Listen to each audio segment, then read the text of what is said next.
Memahami protes guru honorer. Perekrutan guru PPK memunculkan polemik terkait ketentuan passing grade. Keberpihakan pemerintah kepada guru honorer dinanti dengan menaikkan persentase nilai afirmasi bagi guru honorer yang telah lama mengabdi oleh Eri Hendro Kusuma. Pak guru itu bernama Sartono. Pada tahun 1980-an, beliau menciptakan lagu yang berjudul Himne Guru, sebuah lagu wajib yang hingga kini selalu dinyanyikan di setiap jenjang pendidikan di negeri ini. Namun sayang, sampai akhir hayatnya tidak diangkat menjadi seorang guru pegawai negeri sipil atau PNS, meskipun telah berhasil membuat karya yang sangat fenomenal untuk negeri ini.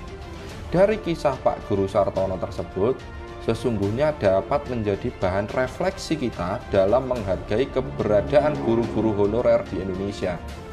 Belakangan ini saya banyak sekali mendapat pesan WhatsApp dari teman-teman guru honorer yang akan mengikuti tes pegawai pemerintah dengan perjanjian kerja atau PPPK.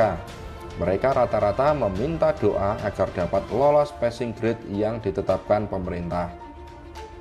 Setelah selesai mengikuti tes, tak jarang saya melihat WhatsApp story mereka dengan berbagai macam emotikon menangis dengan ditambahi kata-kata yang penting sudah berusaha. Benar saja, ketika saya tanya, memang hasil tesnya tidak memenuhi passing grade. Raut wajah kecewa juga ditunjukkan rekan guru honorer di sekolah tempat saya mengajar. Dia juga tidak lolos passing grade pada salah satu komponen tes. Rekan saya ini adalah guru yang tergolong loyal pada sekolah. Dia juga sudah banyak berhasil mengantarkan peserta didik untuk meraih prestasi di bidang olahraga. Mungkin karena istrinya baru melahirkan anak pertamanya, sehingga pada saat tes dia kurang maksimal dalam mengerjakan soal sampai akhirnya harus menerima kenyataan jika nilainya tidak memenuhi passing grade. Memang jika mengacu pada aturan perekrutan PPPK guru, apabila ada guru yang tidak lulus pada gelombang pertama, guru tersebut berhak mengikuti tes pada gelombang kedua dan ketiga. Akan tetapi, mekanisme untuk gelombang kedua dan ketiga sudah berubah dan berbeda dengan gelombang pertama. Jika pada tes gelombang pertama di sekolah induk tidak ada pelamar lain selain guru di sekolah tersebut, maka untuk gelombang kedua dan ketiga sudah bersaing dengan pelamar dari sekolah lain. Menteri Pendidikan Kebudayaan Riset dan Teknologi atau Kemdikbudristek dalam rapat kerja bersama dengan DPR beberapa waktu yang lalu mengatakan bahwa sekitar 100.000 guru honorer telah lolos menjadi guru PPPK dari total 326.476 formasi yang ada pelamar. Artinya, masih ada 226.476 guru honorer yang tidak bisa memenuhi passing grade yang ditentukan untuk menjadi guru PPPK. Banyaknya guru honorer yang tidak bisa memenuhi passing grade tersebut akhirnya memunculkan banyak protes dari berbagai kalangan, termasuk guru honorer itu sendiri. Tanpa payung hukum, protes tersebut sangatlah wajar mengingat kemampuan finansial guru honorer yang memprihatinkan. Standar pendidikan seorang guru yang disyaratkan minimal strata 1. Akan tetapi gaji yang didapat Rp300.000. Jangankan untuk membeli buku demi meningkatkan mutu, untuk memenuhi kebutuhan makan sehari-hari saja masih jauh dari mampu. Belum lagi pada keberadaan guru honorer yang cukup lama itu. Mereka berjalan tanpa ada payung hukum yang jelas. Tetapi hebatnya, mereka bisa mengantarkan siswanya menjadi aparat penegak hukum dan pembuat produk hukum. Salah seorang teman bercerita kepada saya, jika dahulu pada saat ikut berunjuk rasa menuntut perlindungan hukum bagi guru honorer, dia harus berhadapan dengan aparat kepolisian yang beberapa diantaranya adalah siswanya dahulu di sekolah.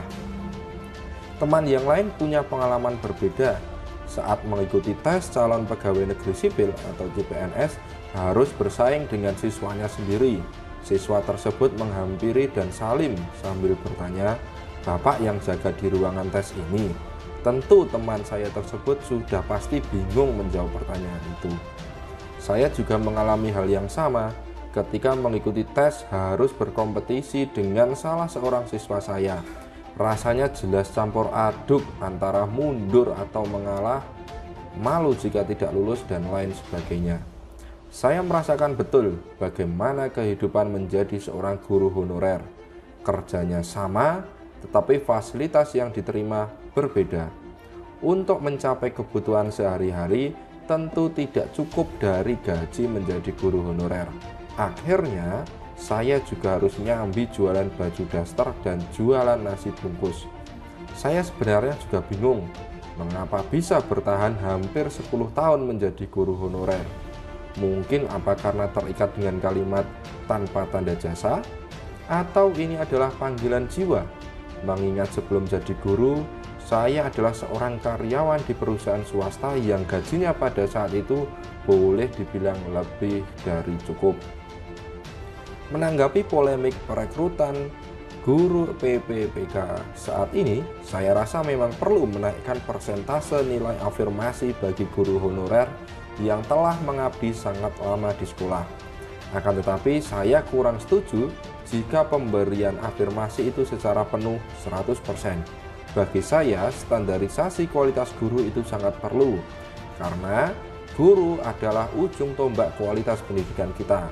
Sebagus apapun kurikulumnya, jika gurunya tidak mampu menerjemahkan dan menerapkan dalam sebuah proses pembelajaran, maka tidak akan tercapai tujuan yang diharapkan. Selain itu, juga sebagai filtrasi, sehingga ke depan kita tidak lagi membaca cerita tentang perilaku immoral yang dilakukan oleh oknum guru. Sehingga bagi saya, standarisasi pendidikan nasional itu tergantung dari kualitas seorang guru, dan kualitas guru itu tergantung terpenuhinya kebutuhan hidup yang layak bagi seorang guru. Eri Hendro Kusuma, guru di SMPN 1 Atap Pesanggerahan 2 Kota Batu, Jawa Timur.